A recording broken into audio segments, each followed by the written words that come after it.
Welcome into a Friday edition of the Jordy Culotta Show, right on time here on this Friday morning, presented by Go Chevrolet, online at GEAUX.Chevrolet.com. Shout out to the crew over there at Go Chevrolet. Remember, Go Express Auto Sales located right here in Baton Rouge in the corner of Sherwood and Florida. Laplace out in Laplace, Louisiana, Go Chevrolet. You shop any inventory over there, over at Go Chevrolet in Laplace. They can get it to you here in Baton Rouge at Go Express Auto Sales, so you can shop all the inventory. And, whoa. Breaking news? We got news on the line? Yes. Already breaking news. It's 7:04. That's what we started.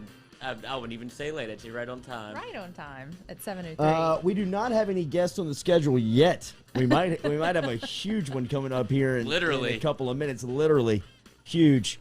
And hopefully we can make this work out before we get out of here. Happy Memorial Day weekend to you. We're going to celebrate with some hot dogs here. Frankie's Hot Dogs is going to be in. Frankie's Dawg House. Yes. Talk amongst yourselves for about 2 minutes. I'm taking a call.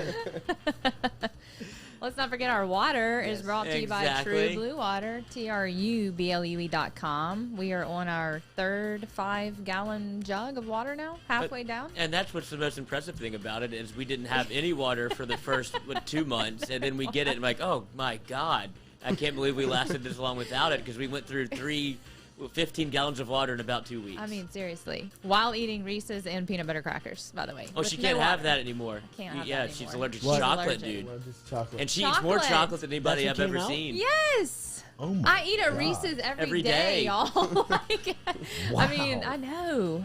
How did they come to that conclusion? They did the thing where they picked and prodded her, pick dude. your back. They like poke holes in your back and try to figure out what you're allergic to, and that's what came up. Chocolate and onions and garlic, like low, which I could eat Mexican food every meal of every day of my life. So I'm kind of going through it right now. Golly, So you've been avoiding them, scared to go to though? that. Yeah, you've been avoiding the things that you're allergic to, even though you've never seen any sort of.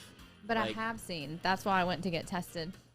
No, but you said that's not what it was. It feels like you feel like it's not from the chocolate.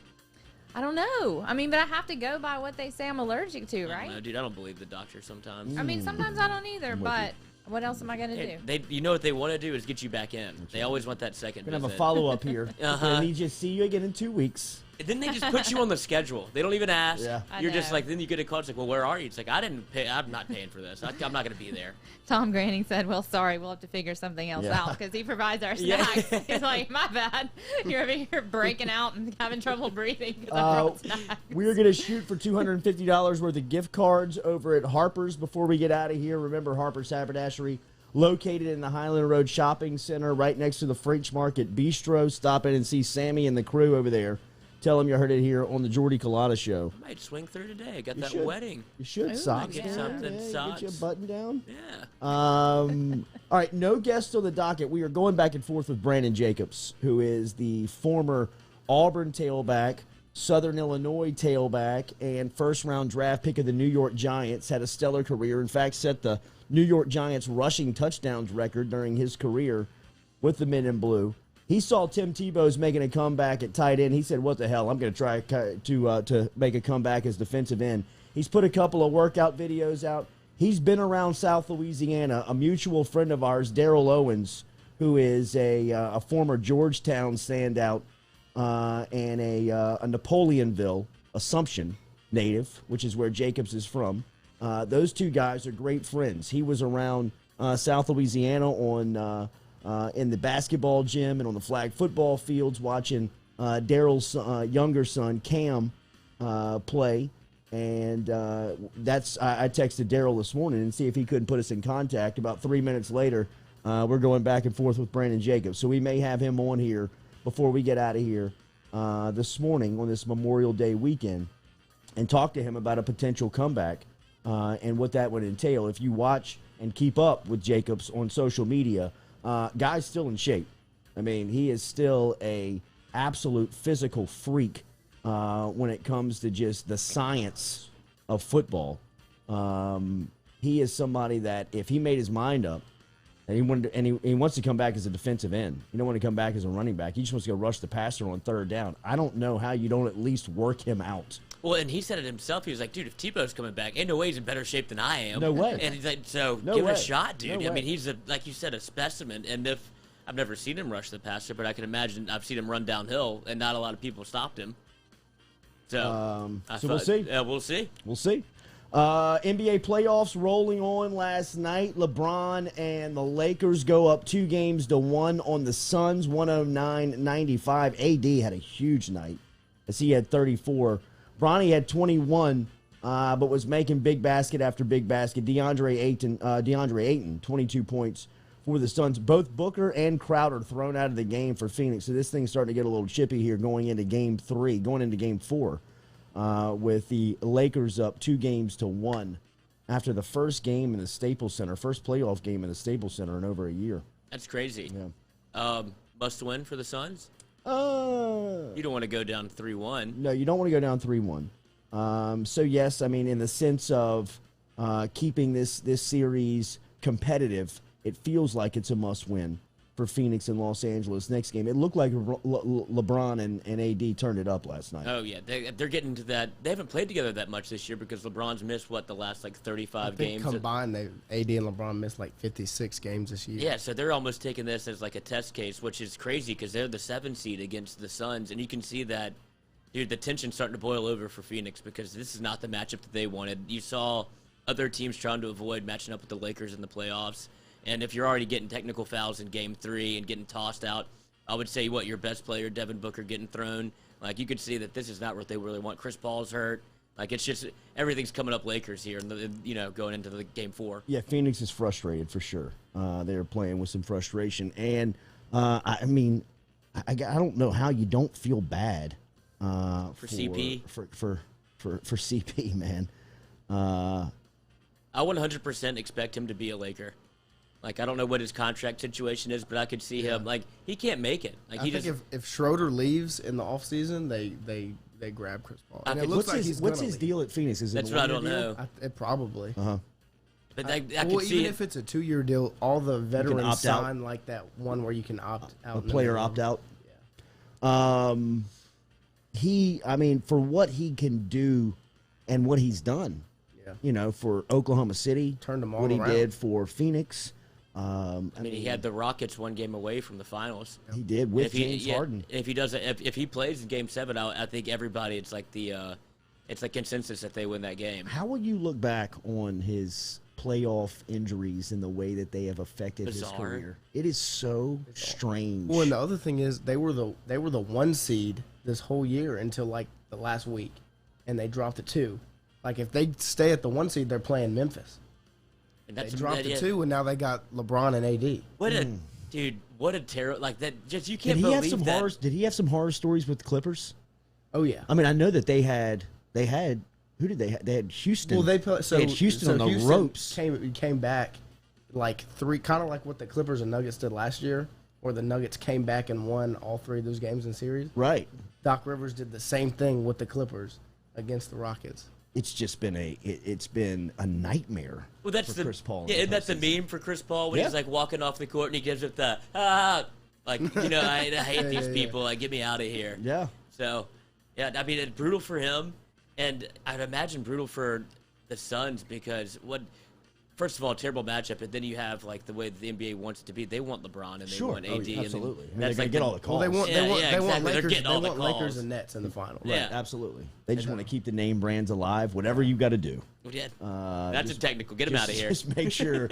That's it, Booker. You're out of here. No more for you. But how comfortable did LeBron look last night, dude? He's backing somebody down. You have the whole bench showing him what move he's going to do. Yeah, he's just smiling, mirroring them and on the sidelines. That's a tough thing to play against if you're on the other side. You see, damn, they got all the momentum, dude. Yeah, chemistry. Yeah, it's all just coming together. When it looks like they're not even trying, so you're going to get aggravated.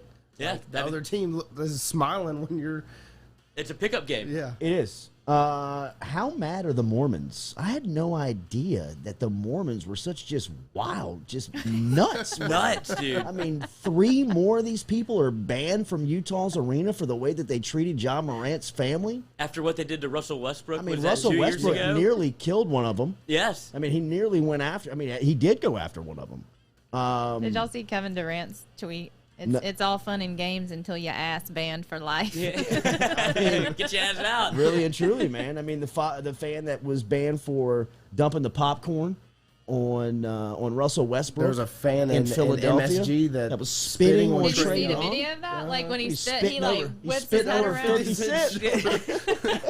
That's another man I don't want to trifle with, Last dude. person Bro, who gets your spit are on. you out of control? Out of man. your mind doing that. Dude, what kind of mind state do you have to be in? Like, dude, I'm a hawk one on this guy right now. Like, I've know. never spit on a person in my life. No. Trash, bro. Yeah, Trash. just, Like, New York is back. nobody has. You've never had your ass whipped. You've never had a life lesson. Right. If you Like, just I mean, for you to be an adult and still think that you can spit on somebody without any consequence. Repercussions. I mean, have you lost your mind? And not just a random person. Like, on national Yeah, television, yes. the camera's on you. In the middle of the floor, a basketball player on the court. Yes. And you're not even playing. Like, what do you expect to happen, man? It's hard to watch. It's like, come on. Think if that guy would have done that to Russell Westbrook. I mean, I mean, you're lucky it's think Trae of, Young. Think of the reaction that Westbrook had if the when guy when a kernel of popcorn hit him. Yeah.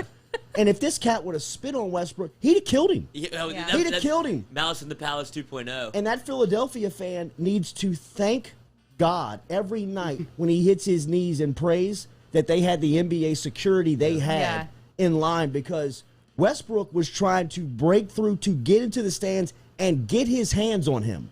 And Westbrook's one of those cats that, forget athlete or not, he's just one of those dudes I ain't messing with. I don't play. I'm not he's just messing angry. with him, man. He's just Yes, angry. his wick is already lit. Yeah. You know what I mean? Like he wants to explode. Give me a reason. Give me an excuse to go off. I mean, throw popcorn at me and see what happens. I mean, like the Utah fan that made the comments to him a couple of years. I mean, he like turned around and said, "I'll kick your ass." Dude, he was pointing at him Yeah, like, during the I game. will whip your ass. You know what I mean? Like, yes, you will. You know what I mean? Like, my bad, man. My fault. I just don't understand what those people are thinking. Like, what's the best case scenario? You get to spit on him and nothing happens, and you get kicked out the game. Like, I know. You want a reaction, I guess, and if you get that reaction, then that's the reaction you don't want. Right. Like, if they actually, like, if those guys aren't there, which is, I guess, it's good on the NBA to have people like NBA security to like escort them out, because I wouldn't think to do that. It's like, all right, you're kicked out, like walk out with the team staffer. But to have like actual security, like hold this guy back, Right? Because I mean, that was the only thing stopping Russell Westbrook and death.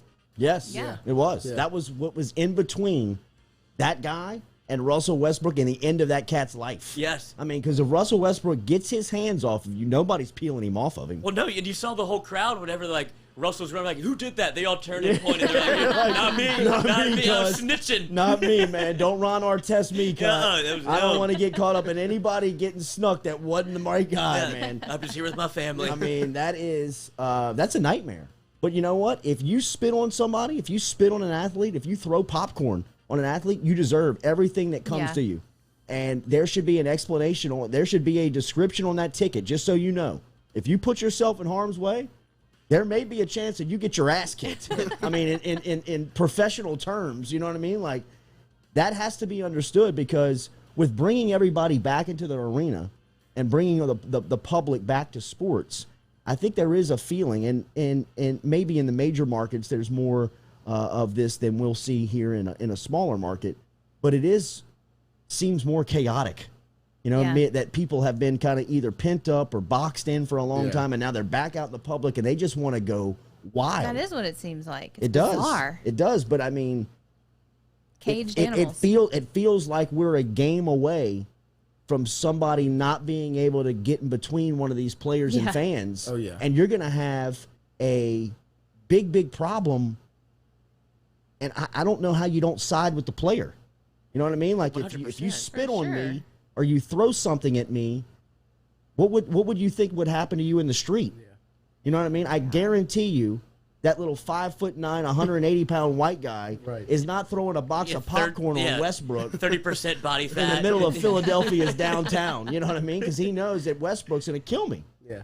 Or Trae Young even spitting on somebody like that. I mean, think about it. If somebody spit on you, what you would That's do. a fight. It's your- automatically a fight. Your natural reaction would be just to go after him. You know what I mean? You would have to, whoa. But Trae Young didn't, right? All I saw was like he jerked and like looked at Well, the spit on his shoulder. Did I don't think he I hit don't him. know. No, it touched him. He jerks and It looks looked like at it. it. It looked like he felt it, but But I don't think he did anything, right? no, No, he didn't do anything. He respond. kind of turned and laughed, and then they asked him if he wanted to press charges. He's like, hell no, I ain't pressing charges. Like, Trae Young wants all the smoke with New York. They were chanting "F-U, Trae Young." They were chanting Trae Young's And bald. he's leaving smiling, seeing Yeah, an A. and he's leaving the court, dropping the A. He's like, I'll see you on the A. Yeah. Like, this dude's he's a troll, and I didn't know anything about him like that. So it's been, I mean, all-time playoff, like, having the fans there. I know some of it's bad, but it's just good to see the bad blood back. Because when they're in the bubble, it's just, all right, we're playing our games, talking our shit to each other, and leaving. It's a pickup game. Yeah. And we're all staying in the same hotel. Like, oh, what's up, man? Right. But having the fans there just brings another level. It to does. And Clearly. specifically like New York fans and Philadelphia fans and Utah fans. I mean, who knew? I mean, these people were so pent up and mad, bro. The Knicks fans been waiting a whole lot longer in just 1 year. 93, 2013, they've been waiting. Yeah. I mean, they were talking about building a statue of Thibodeau Already. outside of MSG. Maybe learn something from Philly, dude. That's right. But the NBA playoffs are in full swing. I mean, they are absolutely in full swing. LSU softball falls last night, 1-0 to Florida State. Just couldn't get a hit. Couldn't get a hit. Couldn't get a hit, man. They got one, and they had an opportunity there in the bottom of the seventh to get a little, either tie the game or get a walk off. They had a runner on second with one out and couldn't get a hit. But, we don't watch a lot of softball, and it seems like that's the underlying theme is that I think they had like 2 hits all game. Game 2 coming up tonight, 6 o'clock from Tiger Park. LSU will need to remain to remain in the tournament. They need to win the remaining 2 games that are in front of them. They'll play Game 2 tonight coming up at 6 o'clock, and Game 3, if needed, will be tomorrow at Tiger Park. They better find some bats before this afternoon to keep this series alive. Okay, we've confirmed it. Brandon Jacobs is going to join us here on the Jordy Culotta Show. We will talk to Jacobs, and Jacobs is in the news because he is announced on his social media that he is seeing this comeback tried by Tim Tebow, and he wants to try to make a comeback at defensive end. I would, if I'm a general manager, if I am looking for football production. Now, look, this Jacksonville Jaguars thing, we hadn't talked about this. Tebow's leading the league in jersey sales. Really? Like, within 6 hours of him being announced to the Jacksonville Jaguars roster, his number 85 Jaguars jersey shot up to the number 1 jersey in the league by like a landslide, and since then has stayed in that number 1 spot. So maybe, Shad Khan is a businessman. It's a billionaire. Maybe this was just a little business play to get some merchandise money in the door, and that would make sense. But if you're talking about from a football standpoint, because the highlights and the reputation is there, Tebow's got no business being on a football field at 33 years old. Specifically, no business trying to play tight end. Even more of not any business trying to play quarterback. Bro, I mean, the guy is have you seen him? Done. What? The pictures mass of him, he's the put pictures of him. on. Yeah. I mean, huge. he's always been a big dude. Yeah. He's always been a physical specimen. Thick, man. He does. is. He looks better than I've ever seen him Now, look. the only for thing sure. That's fine. He still can't play. The only thing I will say about Tebow is when he convinces himself he can do something, he seems very active in pursuing that goal. Like, I Yes. mean, the fact that he even wanted to go play Major League Baseball and then got to the point where he did, it could have been a publicity stunt also. But he commits himself to whatever he puts in front of him. I mean, look at him, dude. Yeah. He's a monster. He's 255 pounds right now. And I'd imagine he's an athlete in terms of he can catch and run. Yeah. I mean, Lloyd, this is the NFL. I mean, I understand what you're trying to sell me on, and I appreciate that he has gotten himself into tip-top shape. But the fact of the matter is, he hadn't played football for over 4 years. He doesn't even play this position Like that riding he's a trying bike. out for. I mean, he didn't play any good when he was in the league the first time. And now you're going to give him an extended break and try to bring him back on some publicity tour? If you're trying to sell jerseys, just admit it, and I'm good with it. I'm good with it. I think that's what it is. It's a good business move. You know what I mean? You scoop up a little bit of capital from having him on the roster for a couple of months, and you make some ancillary money on some jersey sales. Nice business move. But, I mean, if we're really talking about the possibility of him impacting the game and being a player that the Jaguars count on, I mean, this Urban Meyer experiment is going to be over before it even starts. But this is what Urban Meyer does. He brings in the people that he trusts and that he likes, and then he kind of feels the repercussions afterwards. Like especially in college, he knew what kind of cachet he had around college football, and he did whatever he wanted. And he was kind of like, he was in that Nick Saban territory of like, you really couldn't touch him. And now he's in the NFL trying the same gambit. It's kind of burned him already. But I think the Tim Tebow thing is, first of all, jersey sales, because they still have the rafters tarped in like the nosebleed sections in Jacksonville Jaguars games. So they're trying to get people there. I mean, Tebow he's a legend. He said he didn't drop a pass in yesterday's what do you do? Oh, my God. I'm saying 5 touchdowns for Tebow this year. Wow. 5. I mean, then they're going to be 2-15. That's fine. Then they'll they have get the number 1 pick again. Stingley. All right, let's link up with Brandon Jacobs here as he's ready to go. I will. Let's take a break, and then we will come back and link up with Brandon Jacobs, the Louisiana native. Shout out to our friend Daryl Owens for hooking this up and getting this set up for us. I mean, look at Brandon Jacobs yesterday morning.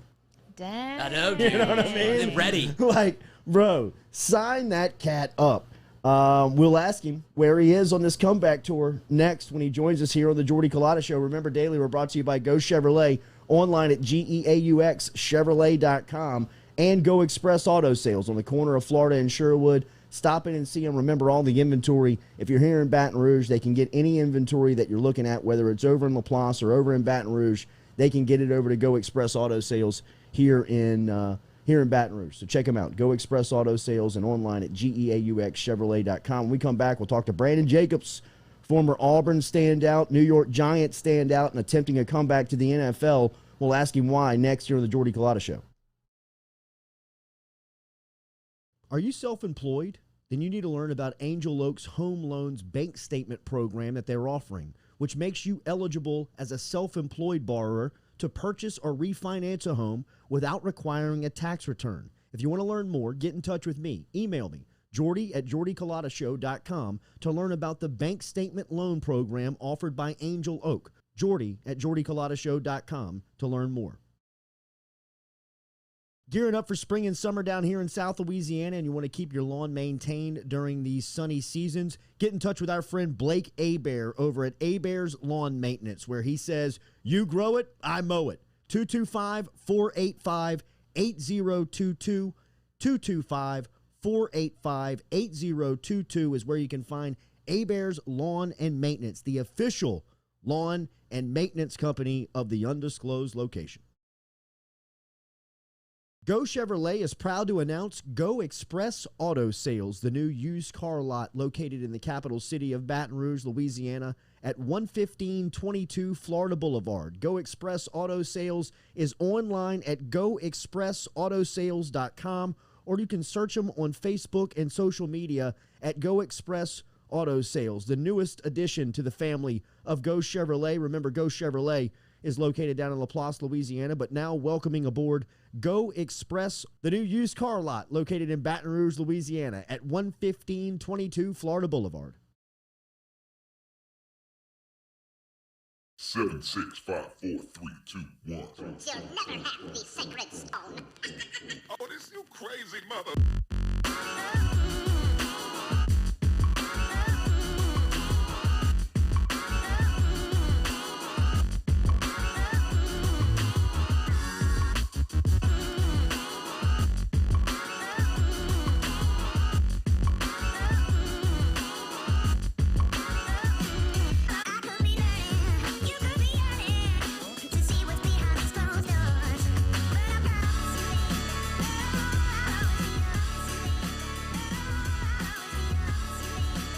All right, welcome back into the Jordy Culotta Show here on this Friday edition, presented by Go Chevrolet. We'll have some margaritas from Modesto coming up. We'll also eat some hot dogs from Frankies. I think he's going. No, we got Rocca cocktails this time. Okay. So he's going a little. I think it's like a little gin fizz for like a Memorial Day. Keep it light. He's got a little sparkling wine. You know, hanging out by the grill, day drinking type of opportunity here instead of getting loaded on margaritas real early. A beautiful Friday starting here in South Louisiana as we talked to you a little bit about the softball game last night, some of the storylines of the football season, and we were really banging on Tim Tebow of just this publicity stunt that looks like Jacksonville's going through. Be on the wrong end of this. They are selling jerseys down there in Jacksonville with Tebow's name on the back. One comeback that could be legit as a South Louisiana native. One of the most intimidating running backs in the history of the game. All time, dude. First team off the bus. Are you kidding me? This cat was the most intimidating guy running downhill that I think both the SEC and the NFL. Just ask LaRon Landry. I mean, LaRon Landry made a reputation at LSU for maybe the hardest hitting safety in program history. Ever. And when he left, he had this rep of just this dude you didn't want to mess with. I mean, kind of looked a little crazy, had this wild look in his eye. I mean, he was all yoked up. And then a Monday night game in the Meadowlands when Brandon Jacobs just humbled LaRon Landry. I mean, Brandon Jacobs was running straight downhill. LaRon Landry tries to run up on him and hit him high. And next thing you know, Landry's heels are over his ears. I don't think that's ever happened to him in his life. Dude, kudos to Landry for trying. Yes. Oh, meeting that man in the hole is not Brandon worth it. Jacobs played 109 games for the New York Giants. He set the franchise record for 64 touchdowns on the ground. He also played in 11 postseason games where he scored 5 touchdowns. Cat had a great career, man. I mean, a stellar career that is still talked about in New York. He runs one of the dominant youth league football programs in Atlanta. His son is a 10-year-old highlight film on Instagram. His highlights are incredible. If he was in South Louisiana, he would definitely be on Culotta's team. I mean, he is a #1 recruit. We welcome Brandon Jacobs into the conversation. He's in the news because Tebow's there, and he tweeted out, hell, if Tebow's going to try and make a comeback, I'm going to try to do it at defensive end. Jacobs is still in tip-top shape. He turns 39 in July and going to try and make this thing on a comeback tour as a defensive end, and he's joining us here on this Friday morning. Brandon, good morning. Thank you, man. Hey, man, thanks for having me on the show, man. I appreciate it. Absolutely, man. It was good to see you at the Traction Flag football fields with our mutual friend Daryl Owens back in the fall. I know that South Louisiana is your home, but you live out in Atlanta. How much do you make it back home these days? I try to make it back to Louisiana, a couple of times, like every other month or so. My life right now is real busy, with football and training my kids and training myself. But, I try to make it back, once every other month or so. How many times have you thought of, since you stepped away from the game, I think it's been 6 years since you've been in, how many times have you thought about making a comeback? Once. Is this it? I thought about it one time. Okay. That was yesterday morning. Give me on Twitter. Was it just this buzz around Tebow of seeing that it's legitimate, like you can do it, or did you see that, man, I can really make an impact on a team somewhere? Well, me and my kids and I was working out yesterday morning, and we were just talking. We was in rest time throughout our workout. So we was in rest time, and we started talking about Tim Tebow coming back to play, and I have a 11-year-old and a 14-year-old. They both have great understanding of what's going on in the sports world.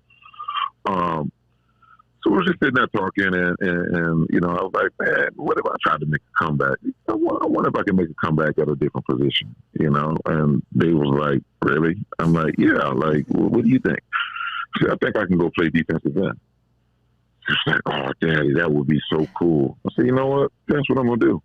I'm gonna make a comeback, go play defensive end, and I think I can do it. If I get a fair opportunity, or at least get an invite to training camp to show I can play the position, what do you guys think? They was like, let's do it.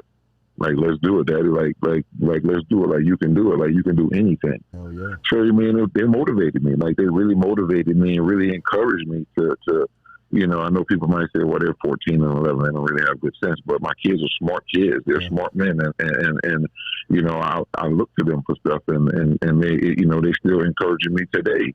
I coach, over 100 kids. They all encourage me. Some of them are worried now, like, Coach, you sure, you want to do that? Like, Coach, you sure? But, I have those kids as well, and I got those kids, too, that were like, man, Coach, man, you can do it, man. Like, all the stuff you taught us and all of, the way our attitude, you know, and our mentality is on the sport came from you. You know, these kids have been coaching since they were 7. They're 14 years old now. So they, you know, they got a lot of me in their system, so they know what's up. So, you know, and really, though, I honestly believe I can go and I can get it done. I can come off the edge and rush any quarterback, and I can have a 50% chance against any right or left tackle throughout the NFL. I believe I got it. I got ability, you know, and the battle is won on the man's heart and what he really want to do. So I'm gonna take a shot at it. Do your kids remember you playing? Did you ever drive to the Meadowlands with your kids in the passenger seat and allow them to watch you play? And do they know how good you are in person, or do they have to go back and watch it on YouTube?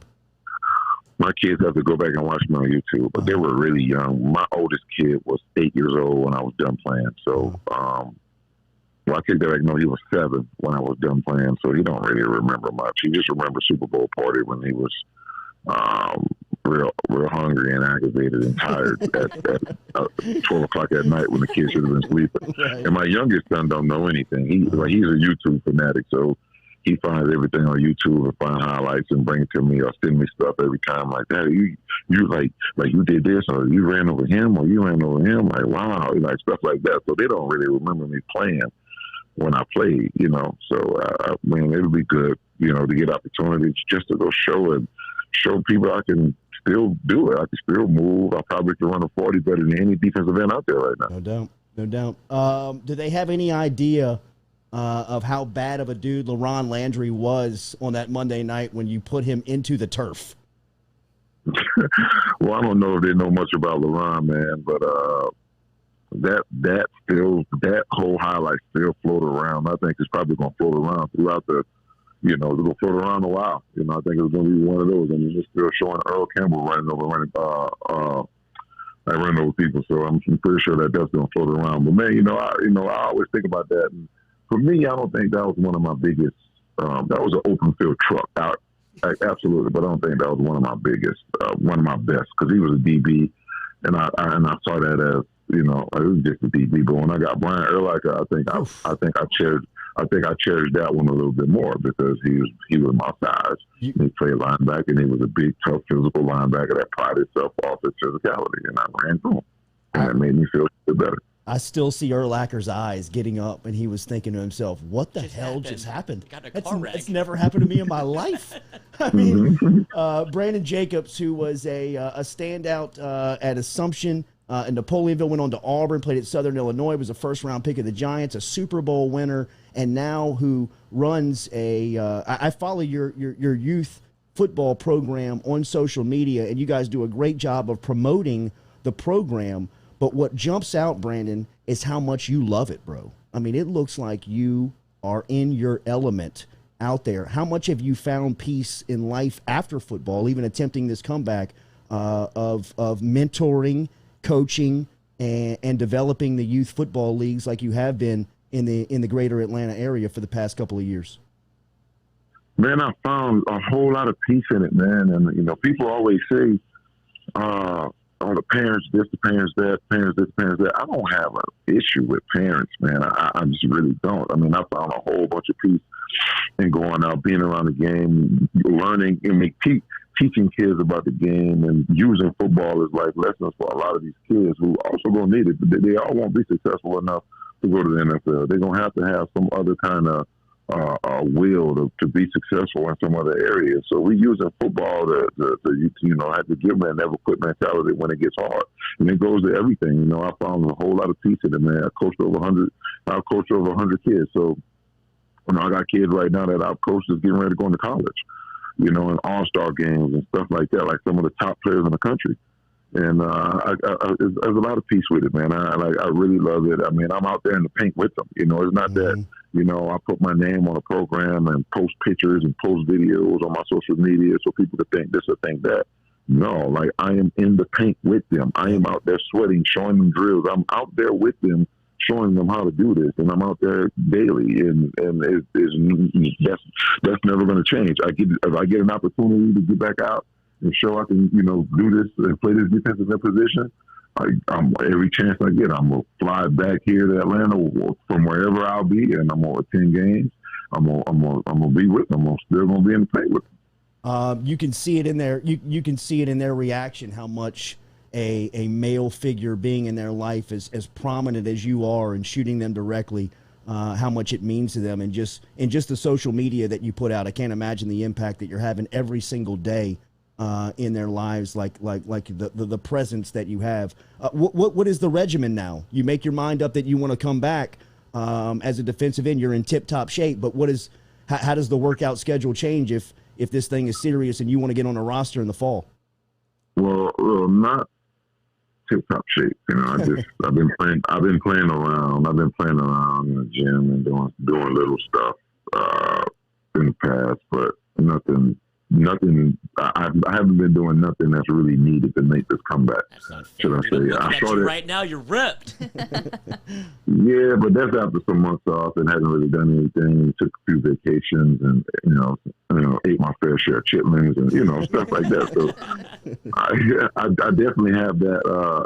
That's just me, man. That's just my normal look without being in shape. So now I'm getting ready to put my foot on the gas. I ran gassers last night at the park.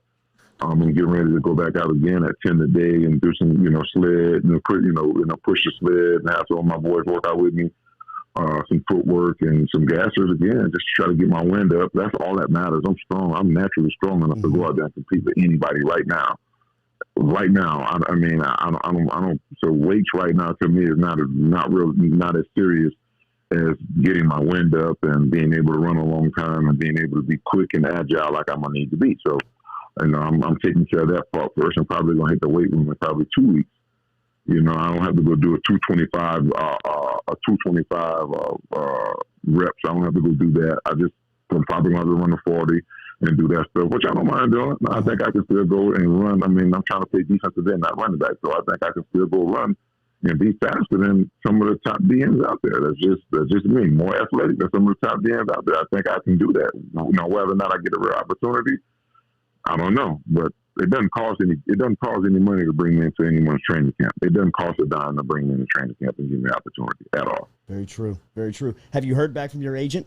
Has your agent told you, what? The phone's ringing, bro? Well, he said he reached out to a couple of teams and he was going to get back to me today to see what was up, and I'm just waiting on him because he's out in California, so I got to wait on him to open his eyes and start his day. So, on this beautiful Friday, who knows what news might come across the horn or what may happen. I'm looking forward to the opportunity, and I think it's something I can really go out there and do. Like I said, could I do more than the 22, 23, 24-year-old kid that's they owe $200,000 or $300,000 versus a 38, 39-year-old guy that they're gonna have to pay $1 million to? We all know how the NFL works, so. Just hope I get a chance. You and I are right around the same age. I remember the lore of you in high school. It was almost like you were a folk hero. It was like you were a myth because of the stories that we heard of you in high school. Can you take me back to that time and just being in the state of Louisiana and LSU budding into the national power that they were from a football standpoint, and you deciding to go to Auburn when Nick Saban was knocking on your door every single day? What was that time in your life like? It was a great time for myself. And as I sit here today, and as I'll go back to probably throughout all my career, first one, I shouldn't say the first 3 years of me being in the NFL, I regret not going to LSU. Damn. I really did. I regret not going because I didn't go because I wanted to play running back, and I didn't think Saban was going to allow me to do that. So I didn't go. I really wanted to go to LSU, man. Coming out of high school, I badly wanted to go to LSU, but I wouldn't have been the person that they recruited. I'd have been playing another position. Now, as after my third year in the NFL. After the third year in the NFL, I've been contemplating on this whole defensive end thing ever since then. Wow. Ever since then, and I kind of figured that I could do it, but I was my third year in the NFL, I just became a starter. Maybe if Tiki Barber would have played one more year, I would have probably made that change. Wow. You know, I wouldn't have started for my third year and done all the things I've done. So, you know, going back to being recruited in high school, a lot of teams wanted me to change my position.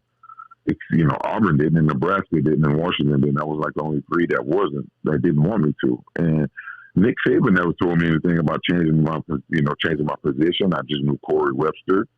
You know, we played on the same AAU team, Michael Clayton and Marcus Spears. I knew all those guys. So when I went on my visit, when I was coming out of junior college, I went there and they told me not to come there. Man, don't come here. They're gonna change your position. Saban's gonna want you on defense, wow, dude. that's great. So now if you think about it, you know, it's all playing out. Nick Saban turned Marcus Spears from a tight end to a defensive end, went first round. Nick Saban turned Michael Clayton from a quarterback to a wide receiver, went first round. Nick Saban turned Corey Webster into a quarterback to a DB, a triple option quarterback to a DB, and he got drafted in the second round. Hell, he could have changed me from running back to defensive end. Might have been the first pick. Might be in Canton. He might be the number one pick. Brandon Jacobs. You know what I'm saying? So the guy knows what he's talking about, obviously, right? I do, man. I do. And you were watching you play. I mean, people would say that. I don't know how you change his position, but he would be so dominant at other positions. Anywhere. But he's the New York Giants rushing king. I mean, he's got more rushing touchdowns than anybody in the career. Dude, it didn't matter.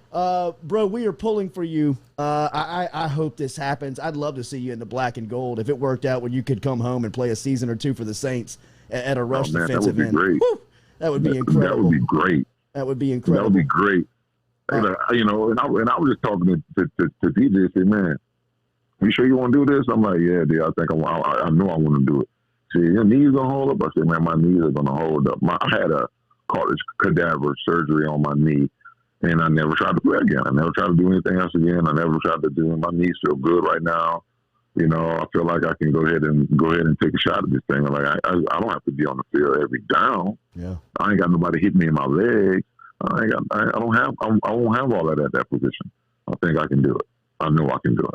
Brandon Jacobs, South Louisiana native, one of the great guys to come out of our area and doing good things over in the Atlanta area, mentoring kids with a great football program that is the vessel for that communication and making a comeback to the NFL. Announced it yesterday and joining us here on the Jordy Culotta show this morning. Compliments of our mutual friend, Daryl Owens. Go get him, BJ. We are pulling for you, man. Thank you for the time this morning. I appreciate you guys having me. Yep. See you, man. That was good stuff. Brandon Jacobs. Thank you to Daryl Owens, the former Georgetown standout and a friend of mine who helped me set up that interview this morning. My heart still hurts that he wanted to come to LSU. I can't believe that. What a little nugget. I mean, that recruiting class that he was in, because he was their age, those guys that he was referencing, but he went to junior college for 2 years. And Brandon Jacobs, I'm telling you, he was like a myth back then. I mean, the stories that you would hear, people would be like, bullshit. Where did he What play in high size school? doing what? Yeah. Yes, he was that size in high school. Where did he play in high school? Assumption. Okay. Like down in the cane fields. You know what I mean? It was like these stories of people, like, say they were driving, like 80 miles, they don't see anything, and then you pull up to lights in the middle of a sugarcane field, and you got this guy that is just revolutionary. Can't be You tackled. know what I mean? Like, what the hell are you looking at? I mean, this guy runs as fast as cornerbacks, but he's the size of defensive linemen, and has athleticism, and then he gets to the NFL, and he's even better. But how good is that Saban story? I know. How good is Nick And then Saban? for him to even have like the ability to look back and be like, damn, he was probably right. Like, I probably should have played. Like, everybody, especially in that era, like, dude, you wanted to play running back. The guy could understand the sticking point of him being a running back. Be like, no, dude, this is the money position. But then if Saban was almost like thinking ahead too much. Absolutely. To where, like, to switch a guy like that to defensive end, it's a hard pitch. That's a very similar transition that Marcus Spears made. I don't know if Marcus and I were the same age. I remember playing against Marcus when we were coming up in high school, and he was an offensive player. You know what I mean? Like, he was a tight end. He was a running back. They put him at quarterback when he was a kid. He was just the best athlete on the team. You never really thought of him to be a defensive-minded guy. You know, Saban had the wherewithal to, and Spears will tell you the story, during recruitment, Saban was telling Marcus Spears everything he wanted to hear because Spears was hell-bent on, I'm an offensive player. I want the ball in my hand. I'm a tight end. Play me there. And if you go back and watch film, Marcus Spears actually catches a pass in the 2001 Tennessee game where LSU goes up to Tennessee in the regular season. He catches a little out route in the second quarter. Only reason why I remember that is because I was at that game and had a chance to be down on the field during that game and looking and seeing the true freshman Spears, who was a friend of mine at the time. Michael Clayton caught his first touchdown pass that night. That night, Michael Clayton caught his first touchdown pass from Rohan Davey, and Marcus Spears was on the field as a tight end. And Spears would tell you there was a lot of pushback because once Saban got Spears on campus, remember, Spears got a Duke basketball scholarship. Mm-hmm. I mean, Krzyzewski offered Spears a Duke full ride. But once Saban got him to campus, I mean, he kind of hoodwinked him. You know what I mean? He kind of was like, yeah, we'll play a tight end. We'll play a tight end. We'll play a tight end. We'll play a tight end. Recruit him, get him to school. He's like, bro, you're a defensive end. You know what I mean? You want one catch for 5 yards against Tennessee, or you want 2 sacks and a fumble? Exactly. Like, look at the price tags on what defensive ends are signing in contracts right now, and look at what contracts are on tight ends. And at the time, tight ends weren't Gronkowski and all these guys. I mean, it wasn't a feature point of the offense. And so Saban sold him on the contracts, on the NFL contracts, and Spears looked at it and said, man, wow. That, you know, you can, and Saban was telling you could be a first-round pick if you play defense. You could be a fifth to 7th round pick if you play tight end. So he made the transition. Next thing you know, I mean, he's got, you know, millions in the bank. If that same thing happens like this year, if you have you know, quote unquote Marcus Spears coming in, wouldn't you keep him at tight end now? Like, just the way that offenses have changed and the way defense is looked at. You know, Spears, like, looking at him during that time, he doesn't have one of these Kyle Pitts. No, he has defensive end body. He does have a defensive end body.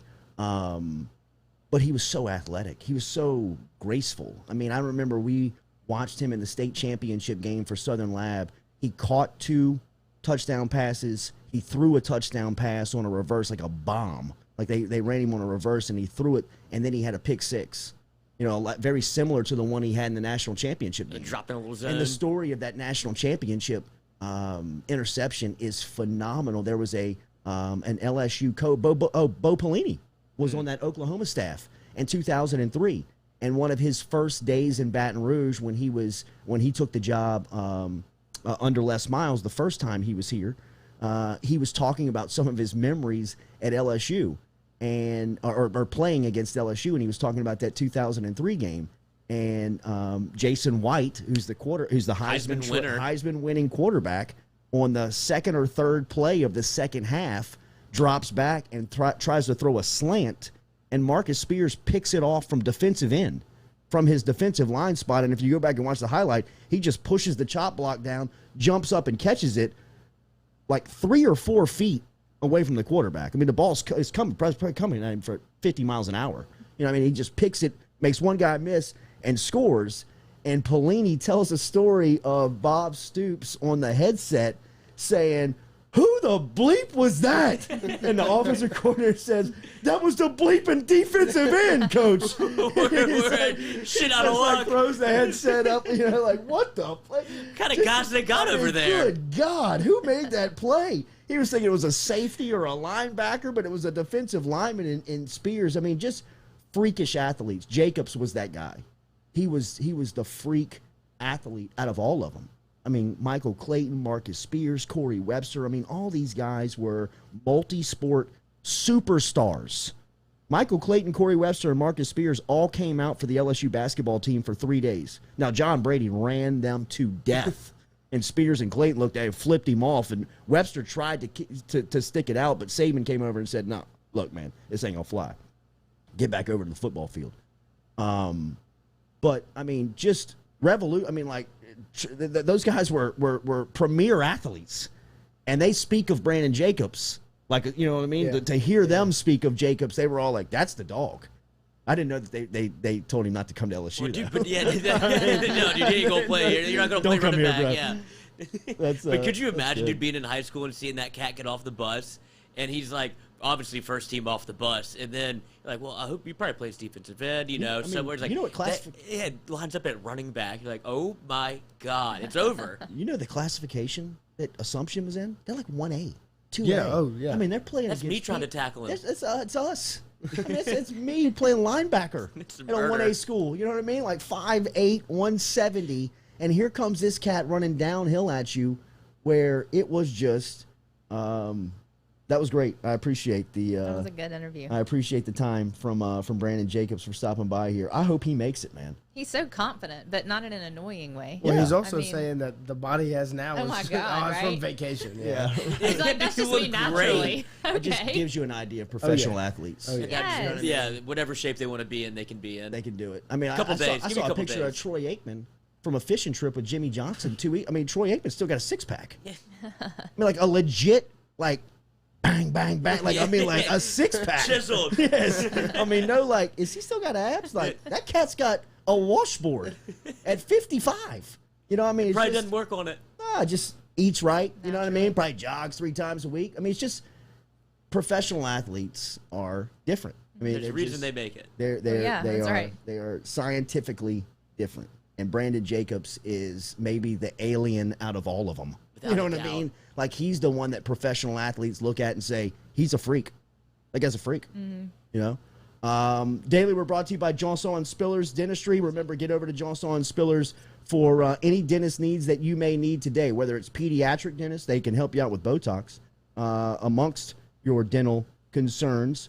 Find them online, johnsonspillers.com. We'll get you set up for the start of hour 2. Appreciate Brandon Jacobs for stopping by here. Much love to Daryl Owens, our mutual friend, for setting that up for us this morning. Owens was a standout in his own right. He was a starter. He was a starter on the Georgetown Elite 8 team. He was a multi-sport player down in Assumption, and he just corrected me that Assumption was 4A, Oh, not 1A. well, either way, dude, they either were in way. trouble, dude. Yeah, right. I couldn't imagine that. Because we've played some cats that have gotten off the bus, and it's like, oh, no. Nobody looked like Brandon. That's what I'm saying. But if Brandon Jacobs Nobody is an looked like alien, Brandon you're just like, that. Well, this game's over. So thank you to Daryl Owens very much, my guy, for setting that up because Brandon Jacobs was phenomenal. We'll close at hour 1 next. Get you set up for hour 2 here. Coming up, we will have Modesto drinks, and then we'll have Rocca Rocca. drinks. Look at the document, dude. Rocca Frankie's drinks. Dog And House. Frankie's Dogs. Hour 2 next. Put the Gearing up for spring and summer down here in South Louisiana, and you want to keep your lawn maintained during these sunny seasons, get in touch with our friend Blake Abear over at Abear's Lawn Maintenance, where he says, you grow it, I mow it. 225-485-8022. 225-485-8022 is where you can find Abear's Lawn and Maintenance, the official lawn and maintenance company of the undisclosed location.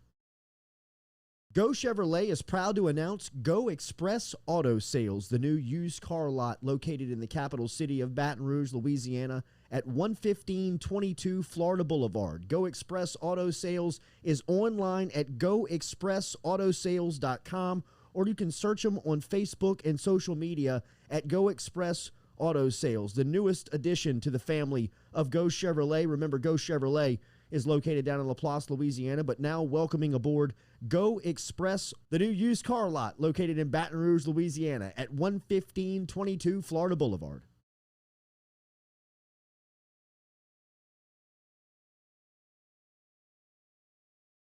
Gearing up for spring and summer down here in South Louisiana, and you want to keep your lawn maintained during these sunny seasons, get in touch with our friend Blake Abear over at Abear's Lawn Maintenance, where he says, you grow it, I mow it. 225-485-8022.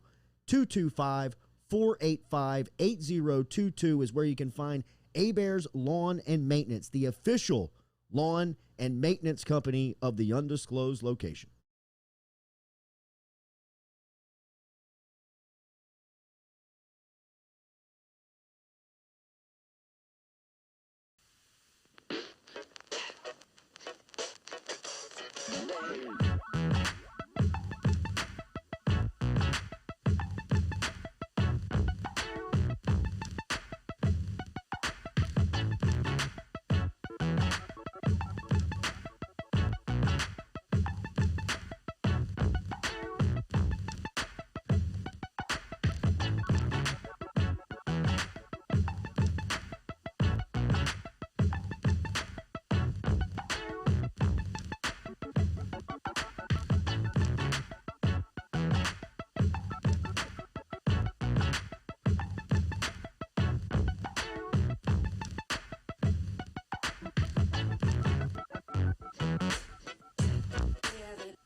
Welcome back in here to the Jordy Culotta Show here on this Friday edition. Good stuff from Brandon Jacobs. Shout out to Daryl Owens. Owens is inside of the bunker over there. Trying to put him in 1A. Yeah, sorry about that. Yeah, sorry. I think the Thanks for the story. LHSAA would have stepped in though. They're like, Yeah. this is a murder scene. Brody Dupree, Brandon Jacobs was Derrick Henry before Derrick Henry. Was. Lamar Stevens, isn't Arik Gilbert a top 5 draft pick as a defensive end? No, he's probably a top 5 draft pick as a tight end if he gets it right. Yeah, that was kind of my question, is if Marcus Spears, but I'd imagine he just slimmed down and like gotten to more what tight end is now shape. And I think he would have stuck at tight end and been a top 10 pick. That position has evolved so much since that time. You wonder what it would have been for athletes like Marcus Spears. I mean, a guy who was a great pass catcher, was big, strong, and could box you out in the red zone, had really good feet for his size, and which is why probably Saban was like, look, man, you're going to be a marquee defensive end. You know what I mean? Yeah, you're going to be a great you're defensive the end. prototype for DN. Yes. So it is interesting. A proud day for Lily Courtney here inside of the bunker as both of her boys are inside of the UDL. One holds down a full-time job as a manager of a Mexican restaurant. One is successful. in the greater Baton Rouge area. In fact, just got promoted and moved back here to the capital city from his New Orleans stint. The other is steady screwing up our YouTube channel. That's right. Is it up right now? Let us know in the chat. Is back in bed by 10:30 a.m. every day. I work from there. It's my office. Good morning, sir. It's good to see you again. Hey, good morning. How you doing? It's good, man. Got that Omaha text at 5:30. Yo, you come. Yeah, audible, dude, audible. That's right. The game time has been moved up an hour. That's the only thing that my parents found impressive. Like, well, you're awake very early. Yeah. It's like, yeah, did I go to bed? Me too. Jordy Culotta Show. Totally saving grace. We have been. I've tried out Modesto since the last time you came here. Great atmosphere. Nice. I'd imagine that game days, looking like it'll be full capacity, is going to be very exciting for the Modesto crew. What's happening over there on campus? No plans yet. We'll see when we get a little closer. But full capacity means I'm sure we'll get a ton of walk through traffic. Yeah. We'll commit to something a little closer to game time. Sure. I mean, if nothing else, your parking lot is buzzing. Oh yeah, admissions. Literally. I mean, just there's people everywhere. Yeah, it's been good. Yeah, come in, grab a drink, and then this is Rocca, correct? Yeah. Yeah, so this is the Rocca drinks. Yeah, that's the third time, brother. That is the third It time. is. Yeah. That is the third I time. thought it was just a segue into You've done a great Sean. job. You've done a great job of branding yourself with Modesto. That I can't see anything else. I'm Loved it. fortunate to bounce back and forth. Yes. So what do we have here from Rocca? Rocca. So we did a little prosecco, all natural, so unfined, unfiltered, pretty tasty stuff. And then I got a Yard Games, which is one of our new cocktails. It is elderflower gin, and we make a cucumber syrup in house. Oh, let's pretty, go. pretty Let's tasty go. That stuff. sounds like a Very little golf bougie. cocktail. Oh yeah, dude. A little It by the is. pool, Yes, little sounds- Memorial Day on the Like boat. it. Does. You got an Like it. umbrella for that drink? You got a friend with a boat. Yeah. Yes. Way to do it. If you find them, let me Yeah. know. Yeah, Be a lot cooler if you did. Yes, it would. especially last week. Yeah. All right, so this is from Rocca, which, of course, on Government Street, one of the new pizza joints. I guess it's not new so Yeah, much it's been anymore. around for what, 3 or 4 years? Is it 3 years? Yeah, 3 or 4 years. And I don't. Can I say this? I'm gonna say it. I hope I don't get in trouble. Is your lady the top chef there? Yeah, culinary Okay. director for the group. Taking Yeah. shots there. I was like, what are you about to say? Yeah, you can't get. I don't think you know me well enough to get me in trouble. Nah, bro, she dumped me a week ago. Thanks for bringing it up. Just moved out. Actually, can I use this platform to say something? It's actually miss why you. I'm here. my Tinder's This is up. her favorite. This is her favorite drink. This is from her. She left it in the fridge. So Rocca on Government, and she is she's the food director. Over there? Yeah, culinary director for Go Okay. Eats Concepts. So, overarching, we both I do the hospitality side. She does the culinary side. Oh, What's wow. included? Modesto, Rocca. Modesto, Rocca, all the lit and all the Izzos. Okay. So, 40-ish restaurants. Dang. He's gonna hate me for saying this, but if you ever need like a dinner party, like a little catered situation, like 4 to 6 people, those two come in and absolutely change the Why would he game. hate you? Oh, wow. Well, because it's extra work. He doesn't want to do that. Yeah. Like he wants to enjoy the We're atmosphere. literally but, doing it tonight. I know, but like he always. not my wedding. Hey, Yeah. hey, you two, chill out over there, all right? That's enough. That's enough. Sean, Courtney, and all right, man, serve them up. Let's get for sure. let's get drunk on Friday. No, I did have a question for you. Yes, for So me. just as an LSU fan, do you have we do this thing every time we have this like high level junior come in, like Stingley. Who's comparable to most excited to see, and like I'm already regretting he's leaving because you know he's gone. Like Leonard. Like it's hard to enjoy the junior year because it's his last every year. snap's like, oh no, we only have like 30 left. Yeah. It's a great question.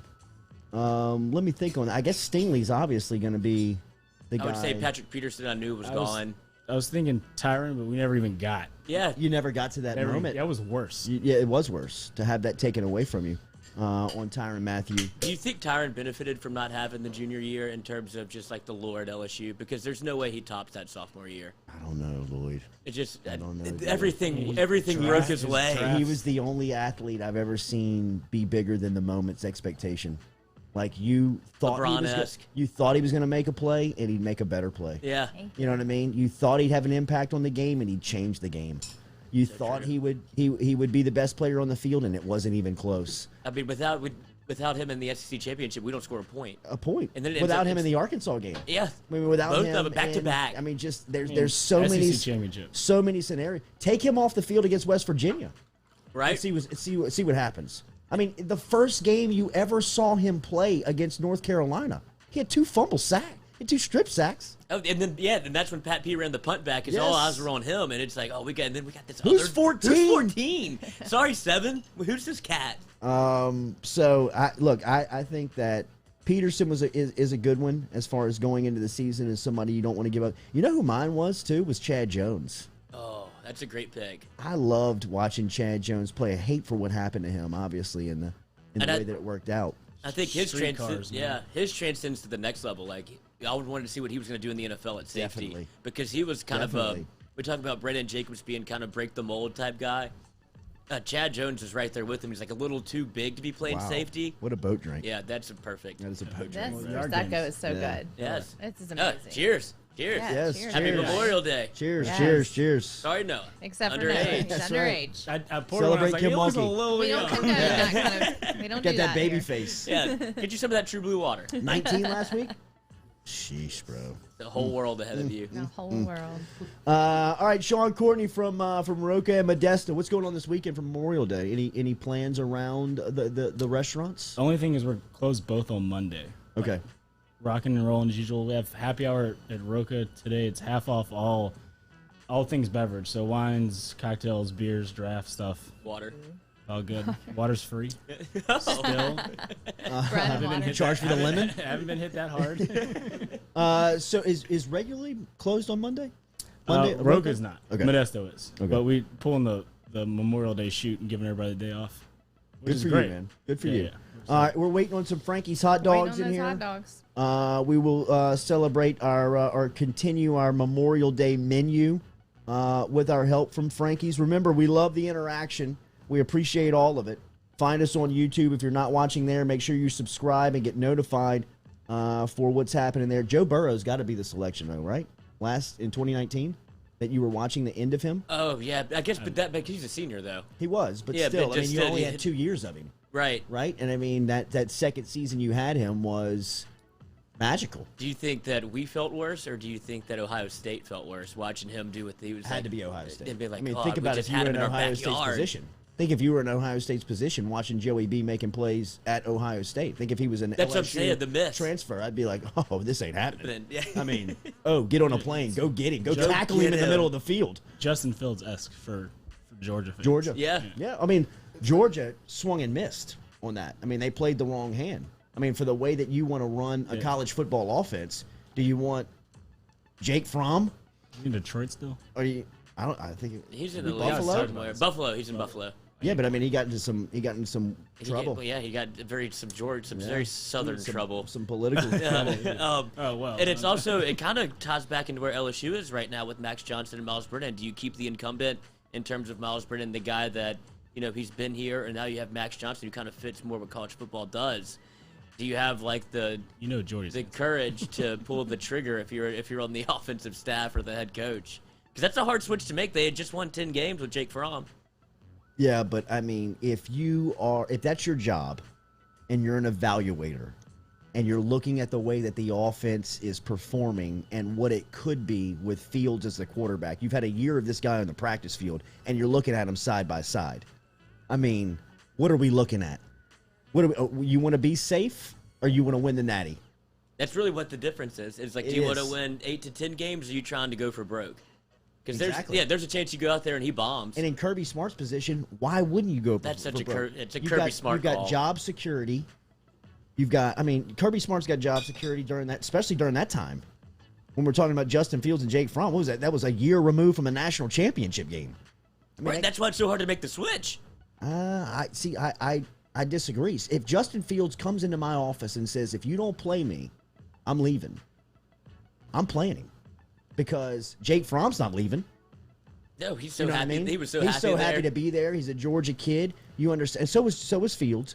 But Fields has the opportunity to go somewhere else and play. And you have to realize, I mean, I would just think from a coach's standpoint, you've got practice film, you've got a little bit of game film, and you know both players that are in it. Fields, how do you look at him and say no? Just from an athletic standpoint, too. Like, look at what this guy can do. Like, the ceiling is so high on Justin Fields as opposed to what Jake Fromm's doing, which was spinning the ball a bunch of times and throwing at Derek Stingley. But, I mean, they tried to get Justin Fields in there against us. He played on the punt team. Is that right? Yeah. They tried to run a fake punt with him on the first of the 2018 game. Oh, okay. He lined up an up back. Yeah. And we're like, we even called a timeout. We're like, if he comes back out there, it's a fake. And then he came back out there, and it was a fake.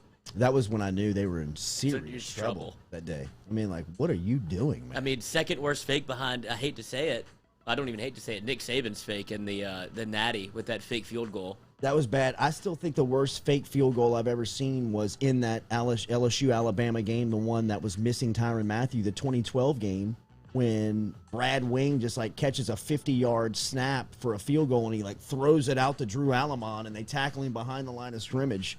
And that's when they go to Les, and he's got his finger in his ear. He called the hideout play. Looking up in the stands. Yeah. Yes. Just a moron, dude. Perverted moron. 50 gig if you could get it. $50 million later. Dude, every time I drive by that Voodoo Barbecue, I'm like, lights are on up there. Yeah. Pineapple on the ceiling. If those walls could talk. I don't want to hear them. Yeah, exactly. Hot dogs for everybody? Hot dogs are here. All right, let us get set up. We'll be right back with our Frankie's Hot Dogs here in this Memorial Day special of the Jordy Culotta Show. As always, presented daily by Nevadis. Get over in touch with Nevadis if you want custom web design, custom mobile design. Nevadis can help you out today. Online at Nevadis.com. We'll be back with hot dogs for everybody.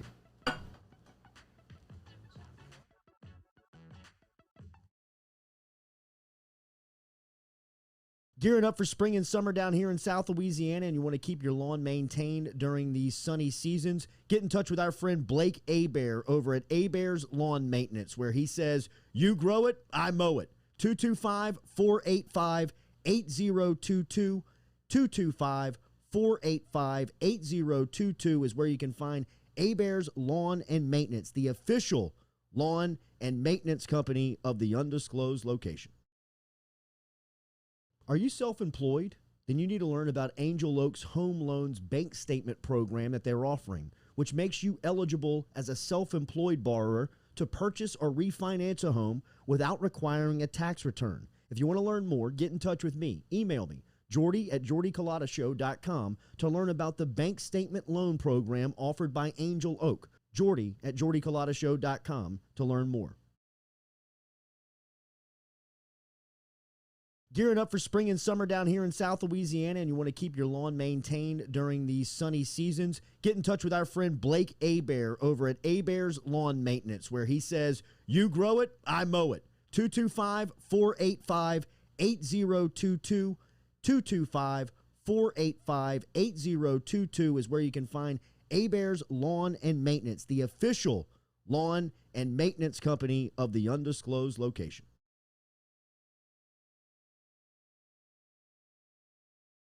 Are you self-employed? Then you need to learn about Angel Oak's Home Loans Bank Statement program that they're offering, which makes you eligible as a self-employed borrower to purchase or refinance a home without requiring a tax return. If you want to learn more, get in touch with me. Email me, Jordy at jordyculotta.show.com to learn about the bank statement loan program offered by Angel Oak. Jordy at jordyculotta.show.com to learn more.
Welcome back here to a Friday edition of the Jordy Culotta Show. Double dollar. Frankie's Hot Dogs, Rocca, Brandon Modesto, Jacobs. Brandon Modesto. Jacobs. What else do you want here, dude? What do you want from us? No expectation on a Friday turned out to be a grand slam. I didn't know he was Noah, 6'4". shoot it up, bro. How you feeling over there? All right. Let me take this thing down so we can see. Yeah. Noah, the freshly 19-year-old. Freshly 19. Oh, Yeah? No hits. No, you No got hits. another one, got another one. Louisiana one. Where's that other basketball at? There's one behind Sean. Grab it over there, bro. Back left. Below. Oh, you're sitting on it. You're sitting on it, cuz. There's about as much dead weight as your brother is, dude. All right, show's over. Sakes. Oh, cash. No way. Yes. Awesome. 250. 250 to Sean. 250 to Sean. Yeah. Even though he doesn't look like he needs it. No, yeah, he Definitely the spends better Yeah, dresser of the this two. is We spend our money in different ways. Guessing For my sure. weight right now. No, that's your gift card, $250. More confidence than you And what? in the clothes. I would say that's the opposite. If you can dress like this, you have all the confidence in the We'll world, see. brother. We'll see. We got a wedding this weekend. I don't know Your, if you'll your, break out the your, chain and your red attire loafers. says, I don't give a shit.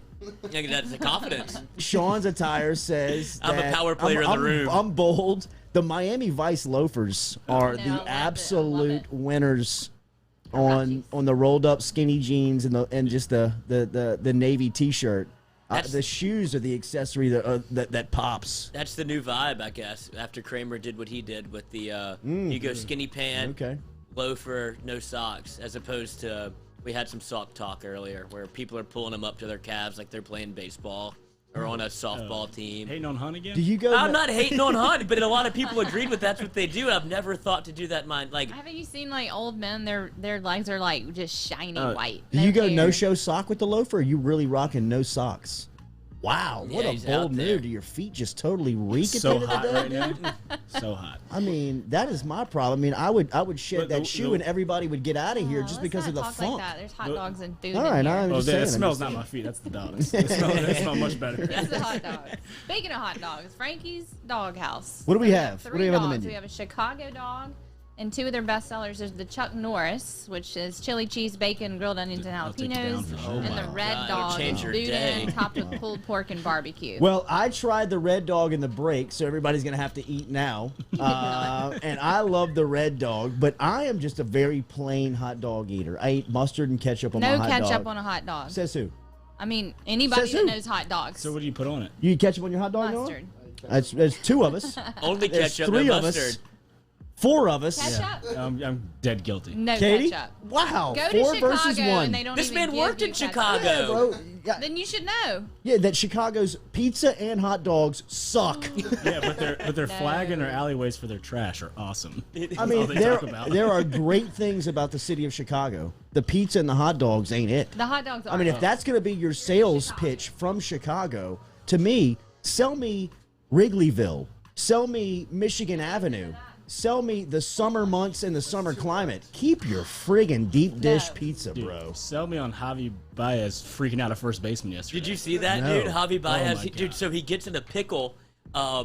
I mean, you have to call it a pickle. There's 2 outs, man on second, and he grounds out to third, but the throw's offline, so the first baseman just comes off the base.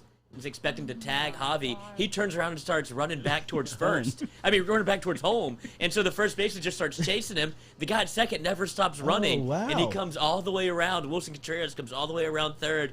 And the first baseman has Javi back at home plate almost, and he gets too close to the catcher to toss it to him. No. Guy slides in, he gives him like a little beer pong toss, and it's too late. Wilson Contreras slides in head first, scores. The catcher turns to go to throw it back to first to get Nobody's Javi out. covering. Nobody's covering first, so they throw it into the outfield, and he Javi's gets a on second. double. What? It was like the a best Skip play- Bertman trick play Yeah, from it was the early 80s. unbelievable. It's El Mago at his finest. It The was, the magician. Tell us about Frankie's while we're tasting. Frankie's Dog House is located off of Perkins Road. It is right next door to Zippy's, in between Zippy's and Pyran's. Sure. A great location as far as Baton Rouge. Where are you going all meat? Noah's all meat. I gotta work all day. Yeah, he's got to stay in those jeans. For God's I sakes. mean, this Chicago dog is amazing. So they do dog birthday parties there, by the way, too. It's dog friendly outside. Okay. So y'all should totally take your Did dogs you meet there the and dog? I did meet one of the new mascot in the car. He Is licked that what you call it? He licked me directly inside my mouth. Guys, as I got was- a Great Dane's got some games. as Speaking I of was getting to talking. second base, And now I'm name's eating a Les hot Miles. dog. Who's with the that mouth. newbie? That's right. The great. sniffing around here. So they Hey, have Les. a website. They're frankiesdoghouse.com, DAWG, and they're on Facebook and Instagram. They also do Waiter, Grubhub, and Uber Eats. And they Sweet. were voted #1 hot dog in the state of Louisiana. They better Let's have go. been. State of I mean- Louisiana, I though. mean, They beat out a Lucky Dog? They're good. or Dad Dog.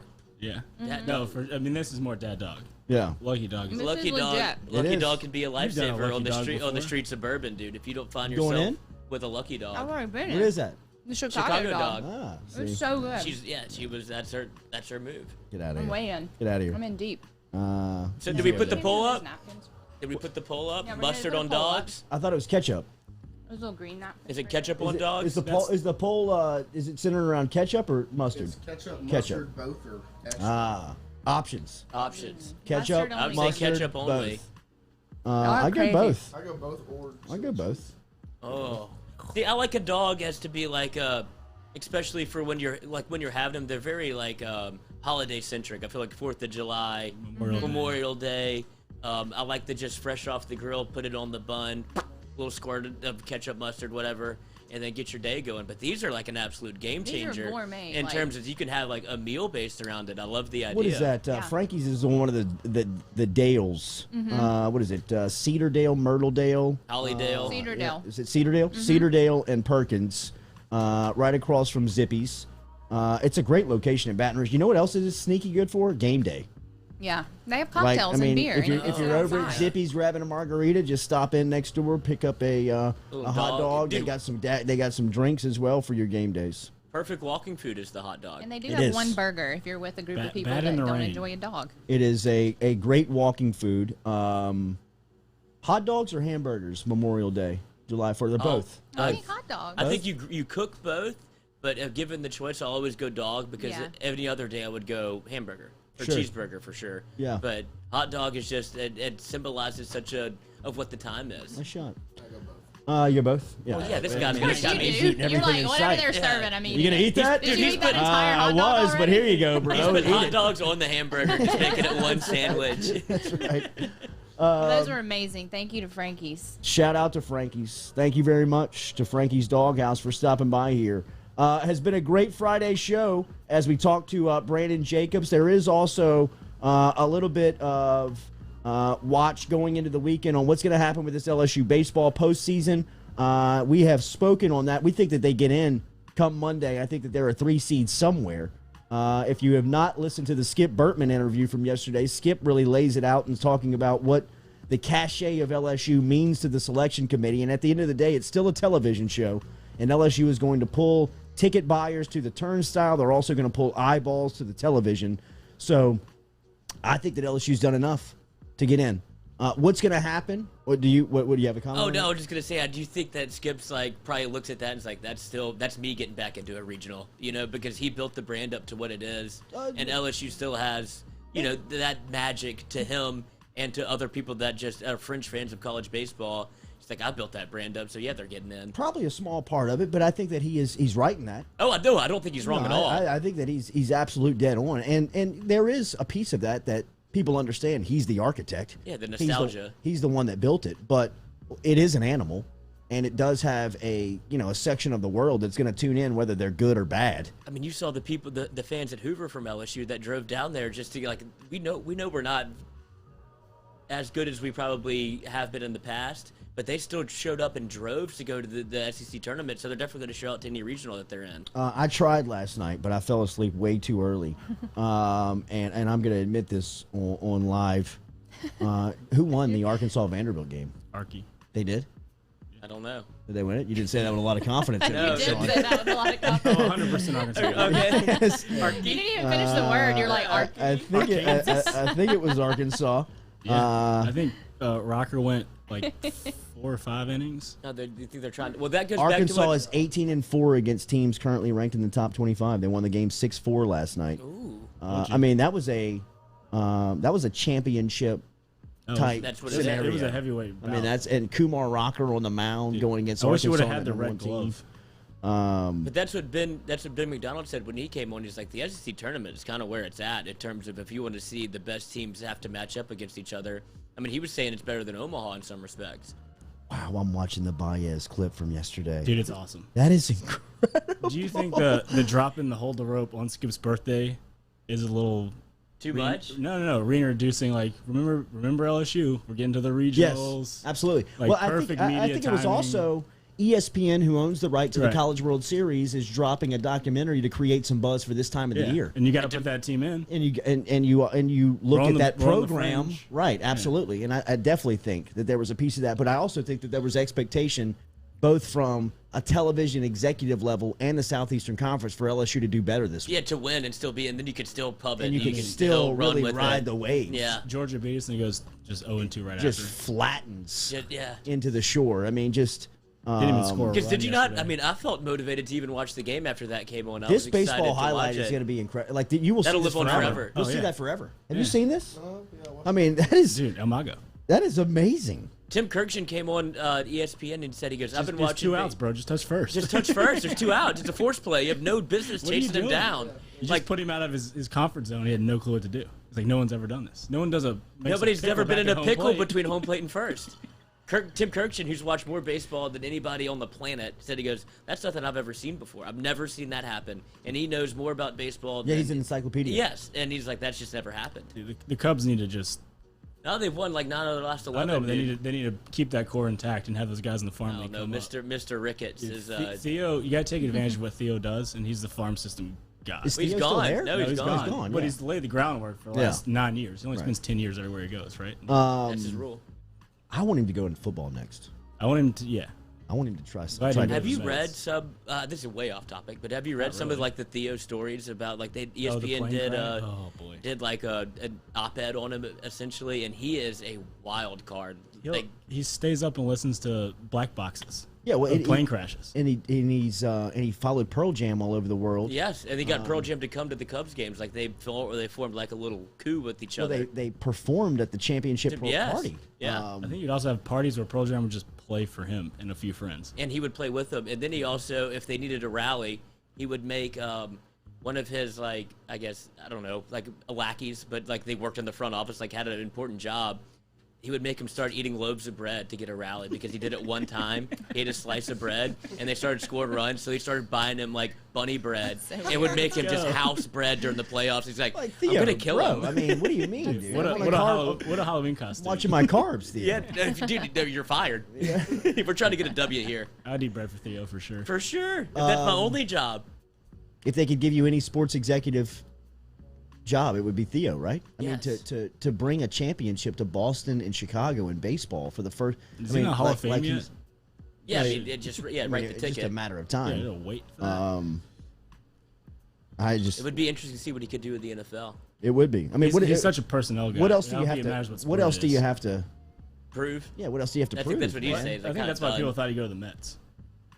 There was some buzz about Cohen just Revive that situation. putting Yeah. a blank check in front of him. Like, yo, come give me a championship. Harry Ballsack says, at Jordy, LSU is 13-18 in SEC play.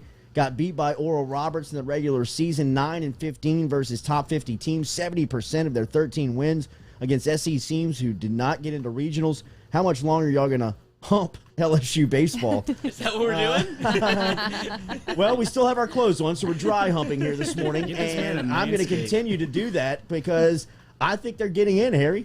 I really do. Mr. Ballsack. I mean, just take my argument, Ballsack, and I mean take it to the bank because I'm telling you they're getting in because look at Florida. Was it 3 years ago? Florida was in this exact same scenario. They won 13 conference games. They got bounced out of the conference tournament in the first round. They had a number one strength of schedule. LSU's is third, and they're a top 25 RPI team. They got in, and LSU's got more name recognition than Florida does. I think LSU gets in. I just do. Where's LSU in RPI? 15? 21. No, like they're 21. They're the highest of the first 5 in Yes. from D1. Yeah, and the and strength of they're schedule comes into play a ton because they're number 3 on strength of schedule. Like they get in, and what's the harm of putting them in? Who cares? Like get them in. Find if a better team to put in. find a more, like you said, a more brand recognizable team to put in. Like shove them to a regional. That's fine. If they want to go win 2 games and advance, great. If not, okay, they shouldn't have been there. Who cares? Like I don't know who we're shoving out. That people like, do you care about Oral Roberts baseball? Does Oral Roberts care about Oral Roberts baseball? You know, put them in. Don't disagree with Ben Mintz. The tournament is long. And there's It's ratings. They give There's you just like television. arms out there that. Just well, that's throw why guys Kumar at only the- went 4 innings. Like I got to save him for the tournament, the real tournament. Yeah, I don't really understand. I mean, I know nobody wants to talk about Mississippi State baseball, but we've lost the past 2 games. And the first game, So y'all everyone out? was, yes. Yeah. So the first game, everyone was like, "Oh, they're just saving everything." And we're like, Well, yeah, it's well, that's a spin zone. bad look, though. And then we lost to Tennessee yesterday, scoring 2 runs. Dude, Tennessee is red hot. They But, are. I mean, it's That's like, who what's everybody going wants. on? The coach. They want Vitello.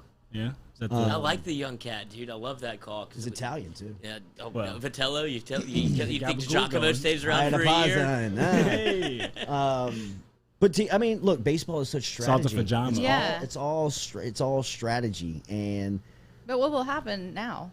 I think Like, will Mississippi there still State- be a regional in Starkville? Probably Yes. not. You think so? Yeah, I mean, I don't Mississippi. think it's on the line, though. Mississippi State's done enough. Well, I know to they secure- have, to but this is secure that. bad. This But week has you been just bad. go into that tournament with not as much momentum as you would want. Yeah. But I think Mississippi State's done enough to secure that regional. I think LSU gets in. I think they're in. Take that, Harry Ballsack. yeah. Go get you a Manscaped, bro. Yeah, they'll hook you up. It's 2021. Well, look, I mean, Todd Jones says, Jordy, do you believe Mississippi State holds on to the top 8 seed, posting 20 SEC wins, or do you think they drop out of the top 8?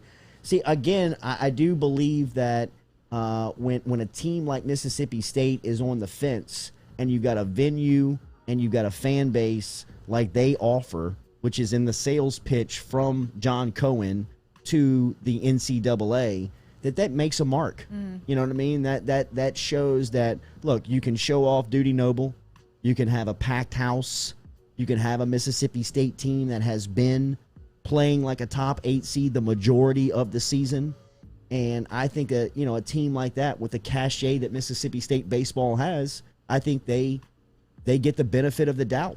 And that's where I believe LSU is in this argument. I think that, if it was Oral Roberts with LSU's resume, then I'd be more concerned. Yeah. But if it's LSU with the resume that they have going into this selection weekend, I think they're safe. Now, I understand that it'll be anxious times. It'll be a little bit of anxiety for an LSU baseball fan base or the team and the coaches.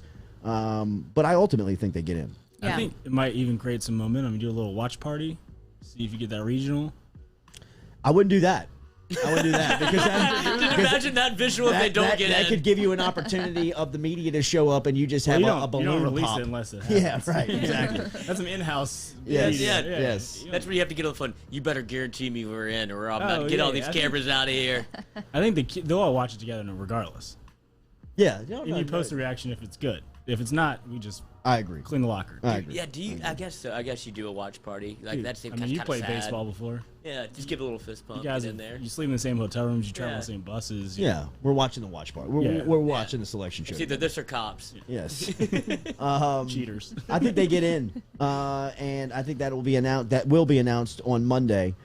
People are asking whether or not we have heard the smoke and the rumors around Paul Mainieri announcing his retirement today. I have not heard that. I have heard that there is a strong lean towards Mainieri announcing his exit once the season goes final. I have not heard that he is going to do that with the anticipation that there may be more baseball left to play. I hope that he does not do that to be a not a form of distraction, but just I think that's not the way the news cycle is supposed to work on this story. I think you need to find out whether or not LSU's baseball season is still alive, and you've got 72 hours until that announcement's going to be made. And until then, I think that Paul Mainieri is the head coach of LSU baseball until the season is finally over. Like when you know for sure that the season is over, then I think that you'll see stories start to come out on what the future holds for LSU's baseball coach. I am like everybody. I've heard all the rumors, and I've given you my thoughts and my feelings on it. I don't know anything official, but if I'm giving you my opinion, I don't think that he's back next year, and I think it's because he retires. And I think that there will be days ahead that we celebrate what Paul Mainieri has accomplished for LSU. But until then, I think that you wait on the postseason fate of the 2021 team. Whether or not they get in will dictate when the story comes next on what the lifeline is like for Mainieri and how much longer he's got on the job. At some point, he's going to have to address this. At some point, he's going to be asked in a public setting of, Coach, there is a ton of rumors around your future. What is it?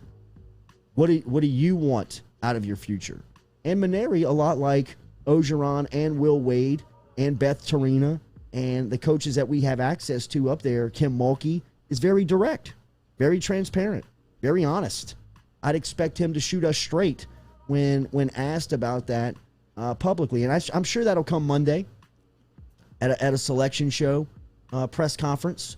Whether or not they get in, you're still going to have to address the press on, the past season or what holds moving forward for your postseason.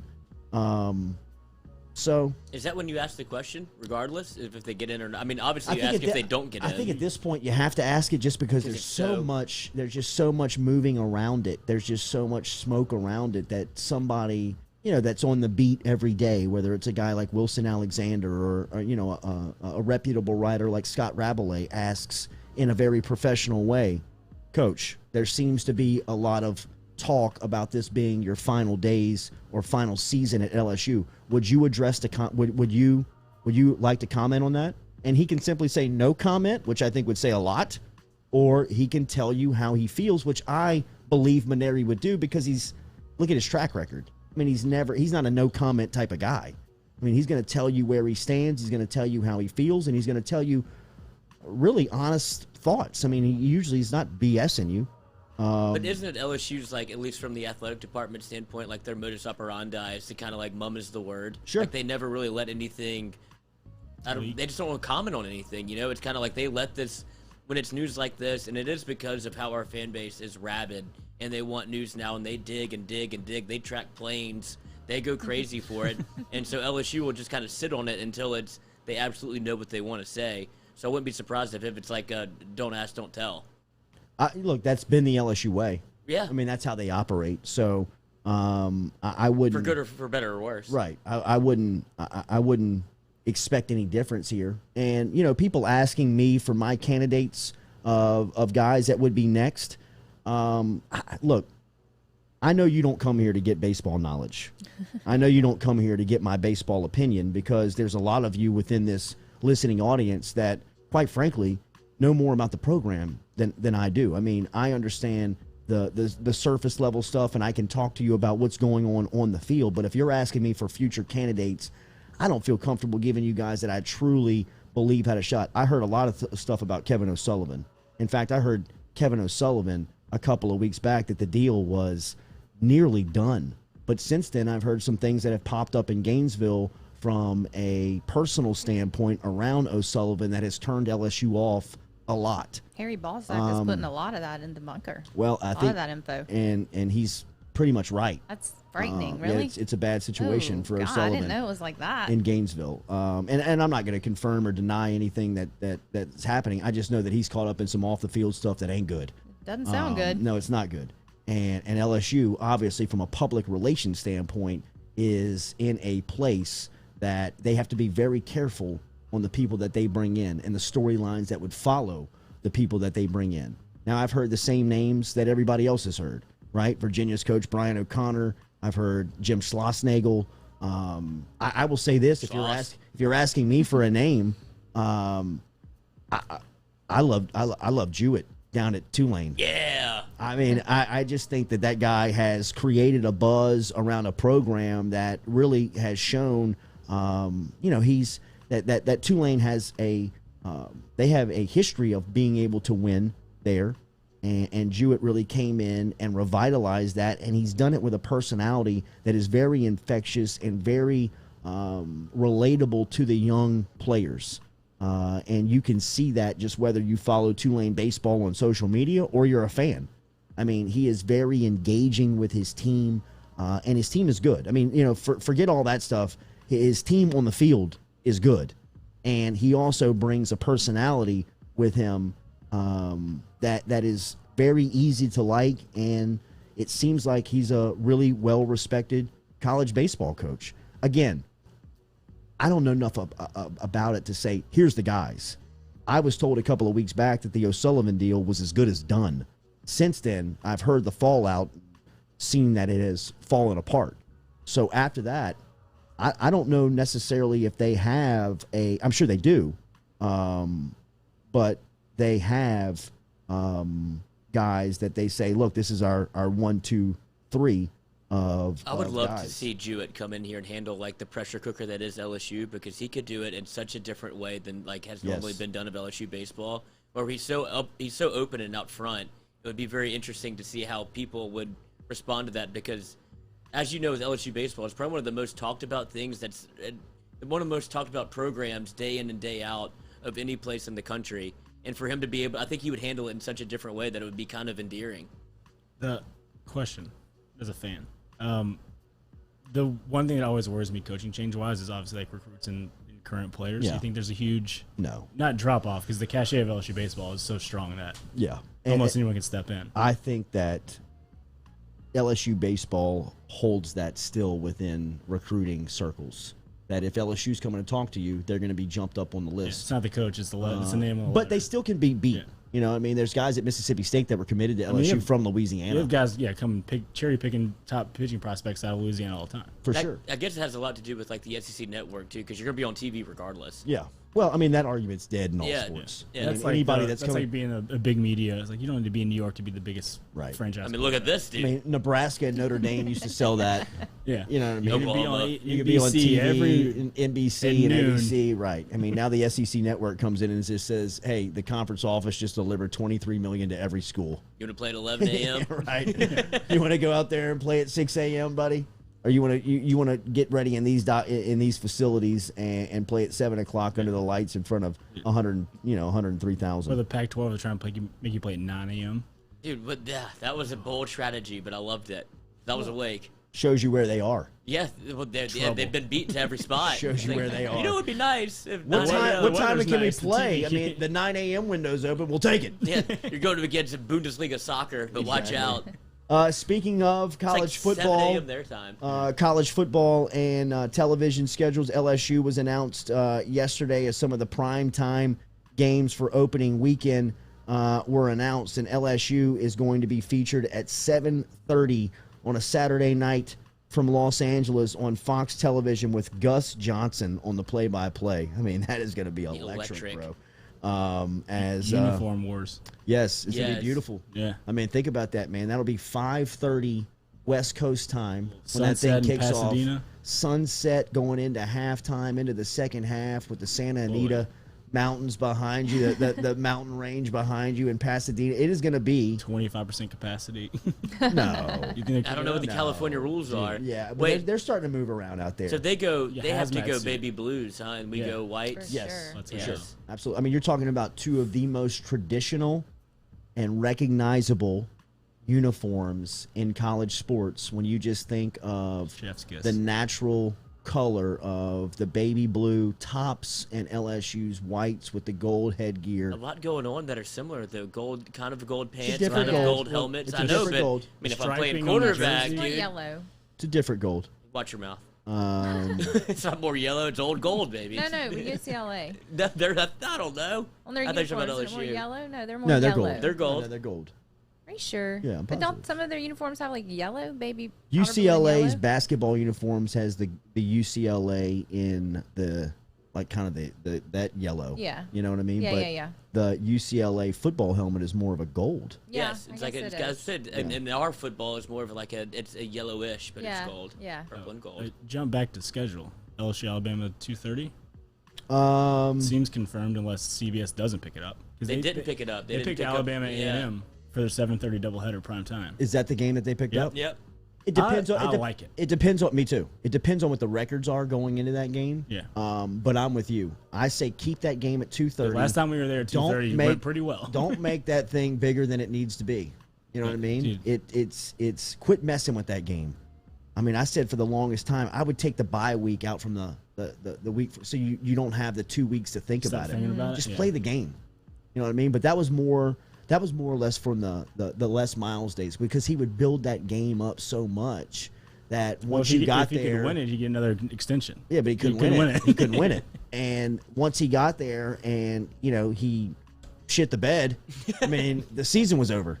Oh, You know what I mean? Like How nobody many- cared. That's why they got beat by Arkansas so many How years many with Les seasons Miles. is just like Leonard Fournette's junior year? Like he had to go all whites at Ole Miss just to get him to get on the bus. yeah. Yeah. Then they got curb It was stomped. terrible. But do you Did think I say that? Santa Anita? I meant San Gabriel. The Santa Anita is the wins. Do you think that because of the bye week that Les Miles instilled, it was because of how hard his practice schedule was? Because he was Yes. known to go full tilt, and he would give these guys basically a week off because man. they needed to He recover. was in full pad scrimmaging on Thursdays of game weeks in some situations. Some of It's those just guys like, had to look around and be like, "What the?" I mean, what are we doing, I mean, man? that was O's biggest impact when he took over Yeah. the program. He was like, "Yo, Yeah. everybody's gonna chill." Players We're going from coach. 3 hours practices to an hour and a half. We're taking the pants off. We're going in shorts and shells. I I mean, get it. Is he still a doing player's that? guy. yes. Okay. I mean, that's a Pete Carroll. Yeah. You know, that's following the script of what Pete Carroll does to his players. I'm just thrilled the first 2 home games are at night. Oh, 'Cause it's big- burning big up knees. I very much feel like there's gonna be 100,000 people that first home game. For sure. For sure. Especially if they go out there and whip UCLA's ass. Mm-hmm. Yeah. Um, I mean, if God forbid. No, he didn't even want to say it. Yeah. I mean, I had a There's dream about about last night. 55,000 people in there if we come home 0-1. I still think that the people will be there, Oh, but they'll be still hostile. There, yeah. Yeah, against They're not going to miss an opportunity against to get Edo's back son in there. at quarterback. What a disaster scenario. That's just one and It's a. awkward. Show up with a bunch of split jerseys, That's right. Clausen style. All right, good stuff here on this Friday. Appreciate everybody's interaction. Shout out to Frankie's Hot Dogs. Remember, the Dog House is over there on Cedardale and Perkins. Stop in and see them. Our good friend Sean Courtney is here. He runs Modesto. His lady runs Rocca. He came through with a couple of Rocca cocktails this morning here. Stop in and see him over at Modesto this weekend. Both locations will be closed on Monday. Rocca on Government Street and Modesto on campus will be shut down for Memorial Day celebration, but they will be open this weekend. Thank you very much for stopping by. Yeah, absolutely. And for housing us with the cocktails. Anytime. Everybody have a great weekend. Remember, go Chevrolet, GEAUX Chevrolet.com. Advanaclean, Bradley Lynch and his crew coming over here this morning, are getting over to the house this morning to spray for mold after the flood damage. So we'll be moving towards reconstruction over at the house. And Advanaclean, Bradley has handled all of that. Make sure if you've been affected by any water, fire, or mold, get in touch with Bradley Lynch over at Advanaclean, ADVANTA, clean.com. And, of course, our contractor is Rhett Bourgeois and the crew from RMB who bring you back our podcast. If you missed Brandon Jacobs, sit down in the discussion with the former Louisiana tailback who went on to have a stellar career for the New York Giants, who's thinking about a comeback in the NFL. Go back and check that out. Podcast will bring it back to you just like they do every day. Compliments of RMB Builders. Have a great Memorial Day weekend. We are planning to be here on Monday morning. Not me. That's right. You'll be gone for a while. She I'll be wrote it at on the the calendar, beach. dude. She took advantage of the calendar. I mean, we're supposed to write our off time on the calendar, and I seem to be the only Just one doing that. 2021. Right on the calendar. Rules. Jeez. Have a great trip. Thank Have a you. great trip. I'll be watching. Happy Where's she Memorial going? Day. Where you going? I'm going to the beach. Just okay. Destin area, Sandestin. We'll call you. area. With the Rosemary. in-laws and all the kids. Oh, so. you'd rather be here. A little 30A action. Kinda. Lloyd said it. Yeah, I mean, All right, you know, enjoy the All weekend. right. Have a great weekend. We'll y'all sign will off. be seeing me in here at 7 a.m. in the bunker. Don't worry. That's right. See you later.